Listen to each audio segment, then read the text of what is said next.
Hello, this is the Trauma Informed Approaches Professional Development video. My name is Sarah Martin. I work in the Student Support Services General Education Behavior Support Team in Palm Springs Unified School District. Let's start with the rationale and set the purpose for today's video. In Palm Springs Unified, we have about 20,000 students. Of those students, about 200 or 1% are foster youth, 13% are homeless youth, 94% qualify for free or reduced meals, and 95% are considered socioeconomically disadvantaged. And these stats come from the 2024 CBEDS information. Here is a graph you can look at that has the information broken down by school.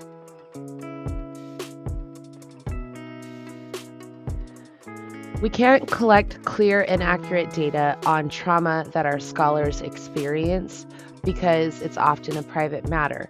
But the information presented here is a guide, hopefully to give us an idea. And I do want to point out that homelessness is listed as an adverse childhood experience. Nationwide, about 67% of youth experienced serious trauma. And that means that they are 15 times more likely to attempt suicide and 95% more likely to exhibit maladaptive behavior. After a traumatic event, it takes any person a minimum of 8 minutes to return to baseline, and it can take up to 26 hours. So we need to consider the location of this trauma and how we can best support our students. We may be seeing our students in a continually heightened state. And that leads to barriers to education, and hopefully we can consider their reality. Scholars who have experienced trauma often struggle with the ability to have their basic physical and psychological needs met. They have a lack of privacy and/or personal space. Often they have a concern for safety of their belongings.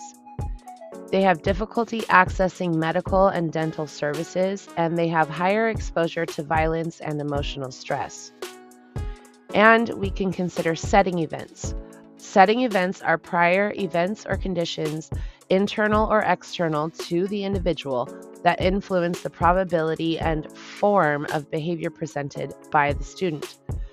Some setting events might include illness, allergies, medication, hunger, trauma, change in diet, drug or alcohol abuse by them or a family member, conflicts in the home, fatigue or sleep deprivation, changes in their routine, moving homes, a big crowd, stress, or weather. This has an impact on schoolwork and homework because of the lack of space or place to work quietly, a lack of basic supplies, and they may struggle bringing supplies to school. It impacts attendance because these students often exhibit erratic attendance and have a lot of tardies, and they have chronic absenteeism. It impacts behavior because of fatigue, chronic hunger, poor attention span, inappropriate or maladaptive behaviors being presented in the classroom or outside of the classroom, and difficulty with appropriate social interactions or socialization. So let's take a look at some classroom strategies we can use to offer support. The big question we should be asking as educators is, how can we help? Schools play a vital role in creating a safe and supportive environment that meets the physical and social needs of our scholars. You can teach students what safety is and be the stability that a student experiencing trauma needs. All scholars, especially those experiencing trauma, have social needs. They need love, belonging, and inclusion. They need security, like safety, shelter, and stability, and they also have physical needs such as food and water. So think about some strategies, and we'll talk about them, to build relationships, address basic needs, and some classroom-based strategies. First, build relationships. Actively work on establishing connections and building relationships with scholars and families. We really have to intentionally foster trust with people experiencing trauma. Next, communicate effectively. Use both technology and paper versions when communicating with the families of our students. Consider rethinking questions like, "How was your weekend?" and possibly shift them to questions like, "What are you looking forward at school today?" Oftentimes, our scholars experience trauma and traumatic events over weekends or when they're not at school. So try not to focus on that too much. It might trigger them. When students and families feel emotionally and physically safe at school, we are better able to meet their needs and remove barriers. We have some strategies here to build relationships. A lot of them have to do with threshold greetings or check-ins. If you scan the QR code that's on your screen, you will be taken to the first 5 presented by Ed Tomorrow, which has daily activities that you can use in the first 5 minutes of class to build relationships and connection with your scholars. Threshold greetings are a wonderful strategy to employ. When you do this, be consistent. Greet each student by name as they enter your classroom each day. Keep it relevant. Customize your greeting according to your grade level. Offer voice and choice. Give students options for their greeting. And follow up. Check in with students who may need additional support. Next, address basic needs. If students have unmet needs, their ability to access education greatly decreases. Some of these might include hunger, fatigue, safety, or emotional well-being. Consider which of these you can realistically support in your classroom. Next, I'm going to talk about some classroom strategies. They are all clear and calm, consistent. They avoid blame and shame. They offer public praise and private connection, and they are based on the principles of PBIS and restorative practices. First, you can create islands of competence. Recognize areas of strengths. This might include helping another student, fixing the stapler, recognizing that their desk is clean, drawing, or sorting. You really want to think of outside of the box ways you can create an island of competence and really praise your student. Calming corners is another great strategy to use in your classroom. They are safe, supportive, and it's an inclusive space. They offer emotional regulation, promote self-awareness, foster social emotional learning, and often lead to improved communication.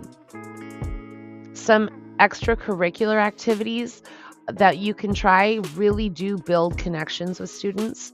Options might include sports, clubs, tutoring, other extended learning opportunities. The benefits of these extra connections are that they foster a sense of belonging for the student, build confidence, expand social networks, enhance academic success, provide stability and structure, and there's opportunities for recognition and achievement. Here are some visuals for you to take a look at. The one on your left is trauma-informed classroom tips and strategies. Most of these are self-explanatory, but I did want to take a minute to talk about a strength-based approach. A strength-based approach in schools focuses on identifying and building upon a student's existing strengths, skills, and interests rather than solely on their weaknesses. This learner-centered method aims to boost student confidence, motivation, and engagement by using their assets to support new learning and overcome challenges. This can involve using students' cultural capital, social skills, and life experiences to create more relevant and effective learning opportunities. Targeted supports are evidence-based interventions and resources designed for students who are at risk for academic or behavioral challenges and need help beyond standard classroom instruction. These supports are customized to meet individual or small group needs based on data from assessments to improve a student's performance. Examples include one-on-one tutoring, small group instruction, personalized learning plans, and specialized programs. Key characteristics of targeted supports are that it is based on data. Supports are implemented after assessments identify specific areas of need such as reading, math, or behavior.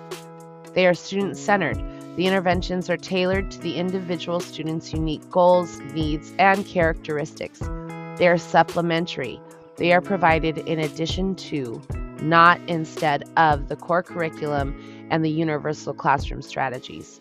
They are intensive. These supports provide more focused and frequent instruction or intervention than what is available to all students. They are also monitored and adjusted. Progress is closely monitored to ensure the support is effective. If the student needs change, the support is adjusted accordingly. Examples of targeted support for academics include one-on-one or small group tutoring, personalized learning plans, targeted reading or math interventions. For behavioral or social, it includes social skills groups, check-in, check-out systems, support for peer conflict resolution, use of calming tools or strategies. There's also some specialized programs listed as examples that include speech and language support, programs for students with special education needs, and counseling or other specialist services. The core principles of any trauma-informed practice focus on safety, physical and emotional safety for our students, trust and transparency with clear expectations, consistency, and honesty. Peer support. We foster connection and collaboration among our students.